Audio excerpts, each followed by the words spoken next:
first evaluator for Louise Ackey's speech, Your Health Matters, Taking Medicine Safely, will be Lloyd Smith. He is the manual evaluator.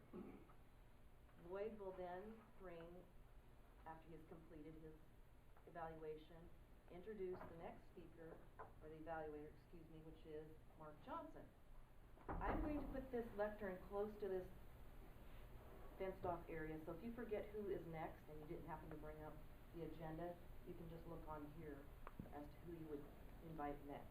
There's one question. Bruce or do I bring up Dave? You bring up me, Mark. Deborah. Yeah. Yeah.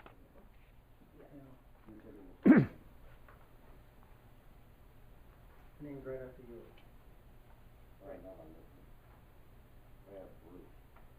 Oh, I've been an old one from a week or so ago. He called me and let me know too. So maybe double check those. We have Mark Johnson for audio, Deborah for visual, Tom for content, and Lloyd obviously for manual.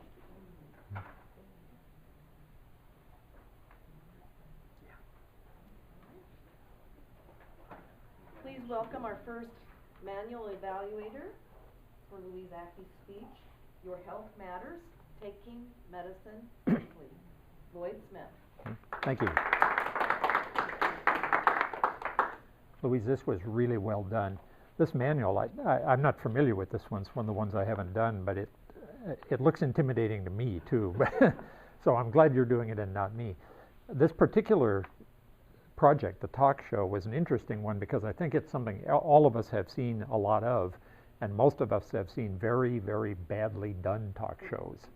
And so there's always that danger, and you avoided the danger. This was really well done, I think. As is usual, the manual has a lengthy list of little criteria and questions and whatnot. I'd like to mention two of them, I think. Number one, how prepared was the speaker? I didn't know you were a pharmacist until you were done, and I asked Deborah, and she told me, but I couldn't tell. And that's actually a good thing, because I knew you either were a pharmacist or you were faking it so well, I would happily, I would happily take a prescription from you, one of the two.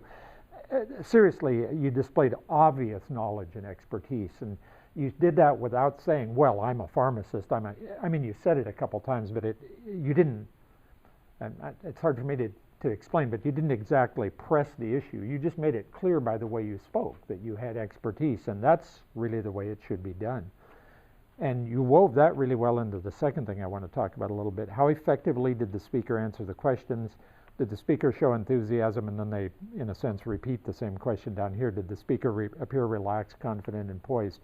This is the strength of your speech, I think. Your obvious authority and your knowledge of the subject made you relaxed and confident and poised, and you almost exuded what the ancient Greek rhetorician called ethos. And it's a hard to define term, but what they meant by that was the quality of believability. There are certain people who, when you hear them, you just believe it, and you were one of those people in this instance, I thought. The thing I think that made the presentation so enjoyable was your combination of your enthusiastic delivery. When you were asked a question, you'd listen to the question from John, and then you would turn and lean forward and, more or less like a speech you were giving while you were standing up. I thought it was really well done. Excellent vocal variety, and that really helped a lot too.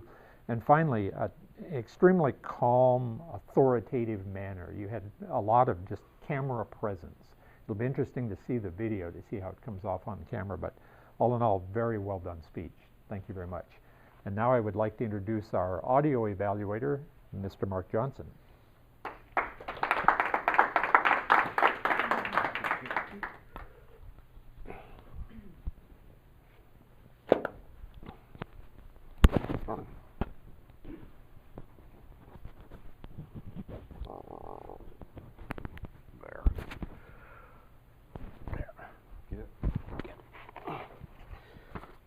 Mark Johnson, and I'm doing the audio evaluation of a great type of presentation that I haven't ever seen before. Like Lloyd, I haven't looked in that manual. I did the trick that Dan did last meeting.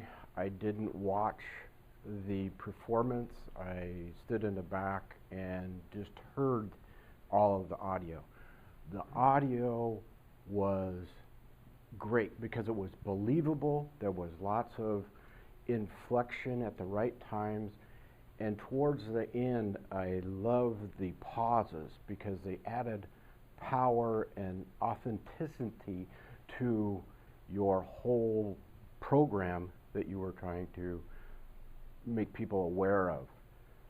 So it came together with a great presentation of authority, calmness, and vocal variety.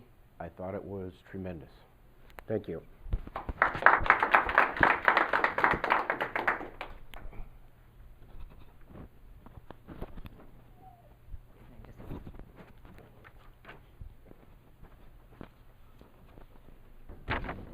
Fellow Toastmasters, and especially Louise, I'm doing the visual piece of the four-part evaluation. I couldn't look away because of the visual part of it, but I did try to turn my ears off because I didn't want to confuse the components of that evaluation. What struck me very much was your nonverbal communication with the audience. It is not easy to sit still in a chair and still express sincerity and believability about what you were talking, but you were able to use your hand gestures very effectively. The sincerity of holding the hands together, I guess put that in front of my face. Holding your hands together, pressing your sincerity forward. I felt that it was very believable about what you were communicating. The ability to sit still. I'm a jittery person or a nervous person or a fidgeter. That's what I'm looking for. You didn't fidget, which when I saw you sitting there, I thought, how is she going to sit there for 10 minutes and not fidget? I'd be crossing my legs right and left and right, and you were able to sit there very composed. I appreciated that very much.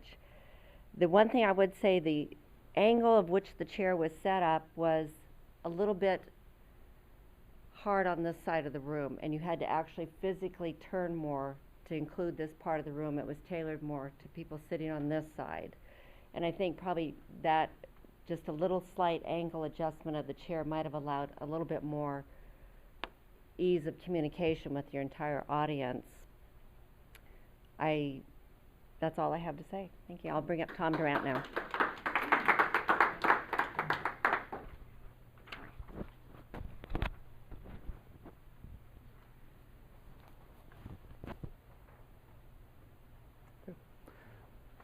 Thank you, Madam Deborah, fellow Toastmasters. In evaluating the content of Louise's speech, this is kind of an interesting speech to do a content evaluation because of the fact that, well, I made a choice. I'm going to evaluate the questions as well as the answers. And I would also expect an interview to be somewhat, the interview answers to be somewhat ad lib. And that makes it a little bit a different challenge for doing the content. But the things that I liked about this particular speech is, first of all, you answered the questions in plain, non-technical language, which I think is very important. I like the interaction between the interviewer and the interviewee, where John sometimes would clarify your answers, would say, well, you mean this by that, those kinds of things. I think he should have done that a little bit more, but he did it, and I think that's helpful, because it's a big part of what you're trying to do is convince an audience what they should do on something that could be fairly technical. And I liked the fact that you used examples. Always use examples in something like this. And one of the things that, again, I think you could have used more examples, but the fact that you used some, I think that was helpful.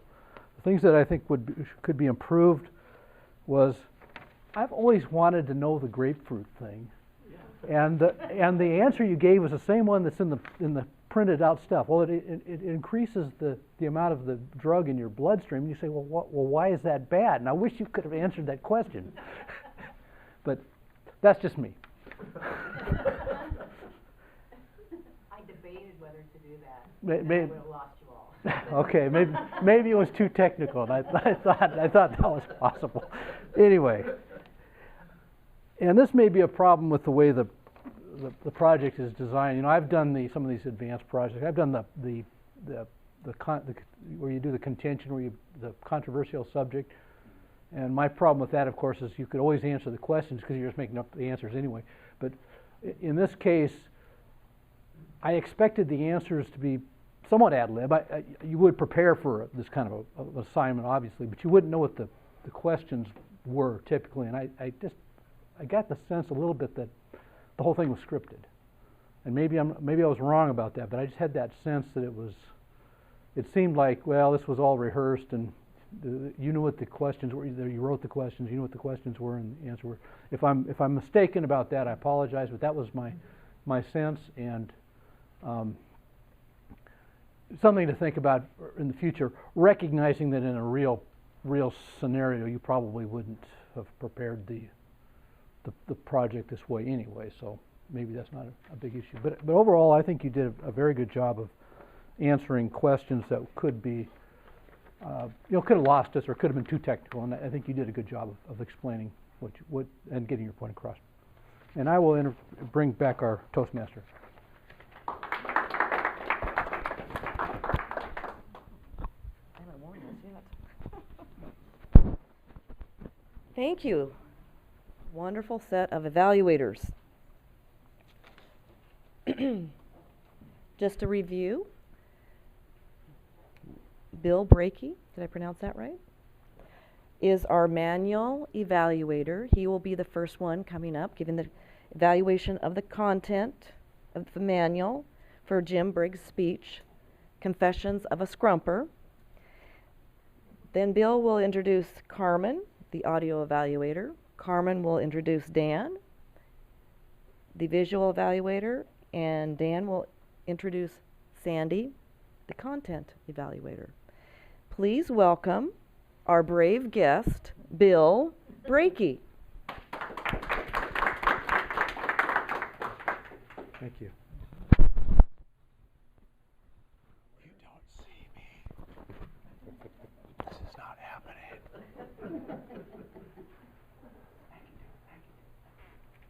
It's on now. It's my privilege to do the manual evaluation for Mr. Jim, the Scrumper Briggs, and share with you some exhibits that he broadcast to us through his presentation, Confessions of a Scrumper. Topic selection was excellent, drew me right in. What is a scrumper? We found out, and I think that the hallmark, really the basis from which the strength from which you presented from was really your presentation was well prepared. It was rehearsed. You were confident in delivering your presentation, which allowed the other things in the capacity of allowing your body to speak. You were able to maintain excellent eye contact throughout the presentation. Again, your manner was confident throughout the presentation. Your posture was poised, well balanced. It was fun that you were able to walk around in the box a little bit and present to us, and yet you stopped at times and you used your hands well. I remember at the beginning of the speech, this gesture, "Call on me," very animated, and "Stop the car," very, very clear gestures. I would say this, that it did not work for me. There was only about 2 times where briefly hands were behind the back, and as I was really trying to cue in on that part, it was confusing to me. I kind of wondered what's going on next. It kind of broke things up for me. Facial expressions were animated, they were genuine, they were sincere, which added to your message. The speech purpose was excellent. I thought it gave us an alternative to dumpster diving. We now can now go out and get healthy food out there for free in other people's yards.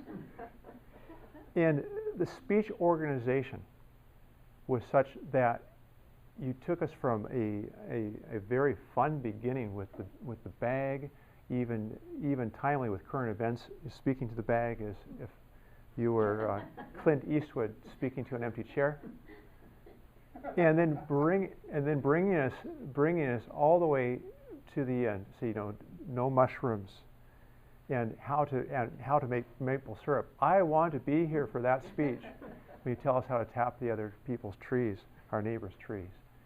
So all in all, it was a great presentation. I think it followed the manual very, very well, and you are to be commended. Thank you for that presentation. At this time, I'd like to introduce Carmen Kanoki, who is going to evaluate the audio portion.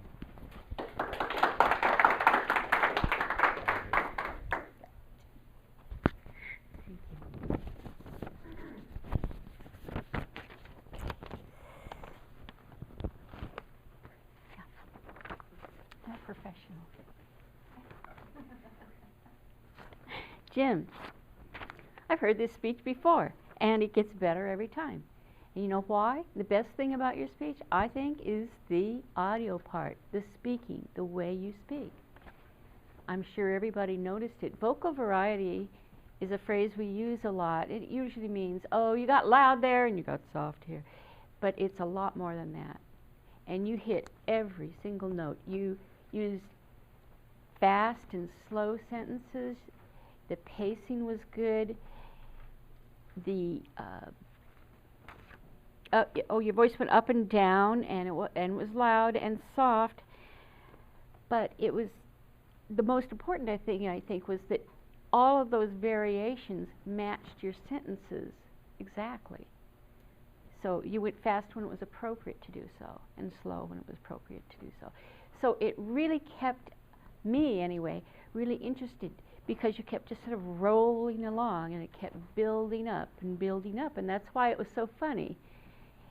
It wasn't a series of jokes or anything. It was just a funny story. You also introduced a new word, scrumper, which really, I think, got me interested in hearing the speech. And you gave us your own definition, which I thought was very good, very appropriate, and set everything up. But I think the thing that I like best about your speaking is your boyish enthusiasm. I have a picture of you at 10 or 12 years old, waking up in the morning going, oh boy, what's going to happen today? And you have not lost that quality. It's a rare quality, and it really, really makes your speeches interesting, because we all just roll along with you. It's like, no matter if you're talking about weeds or what, it's like, yeah, what's next? So, vocal variety, excellent. I'd like to introduce Dan Plaus, who is going to give us a little feedback on the visuals.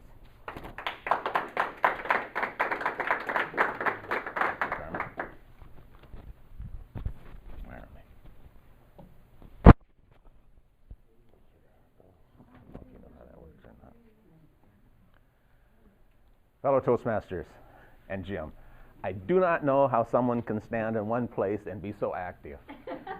It's incredible.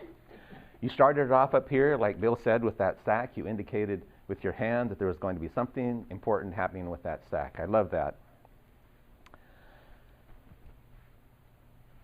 You used two hand gestures and one hand gestures up here. You started off mainly with two hand gestures. And I was wondering if you're going to continue doing that, always using the symmetrical gestures, but then you broke it up. You started using two-handed and one-hand, and I thought that was great. You had the two-handed gestures when you were showing how things trickled down, and I thought that was good. You were actually going in the down mode. You weren't going when things trickled down or things going like this, and you used the two hands in doing that. I thought that was incredible.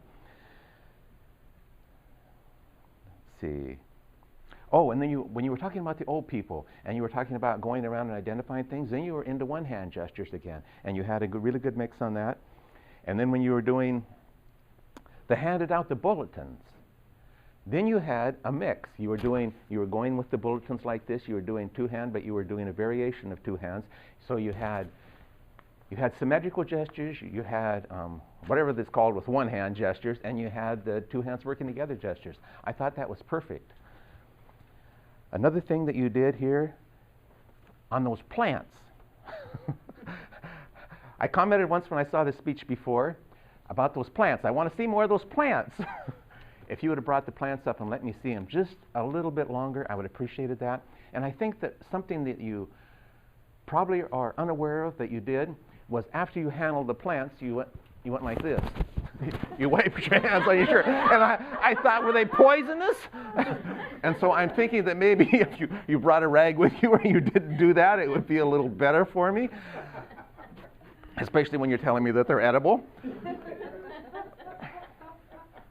Let's see here. You generally stay behind the lectern when you present in Ellensburg. Sometimes you come up from behind the lectern and then you go back behind it. You do not need a lectern. I guarantee it. That was just excellent. I think that you're much better without the lectern than when you do use the lectern. It was pretty incredible. And our next speaker is Sandy. I'm out of here.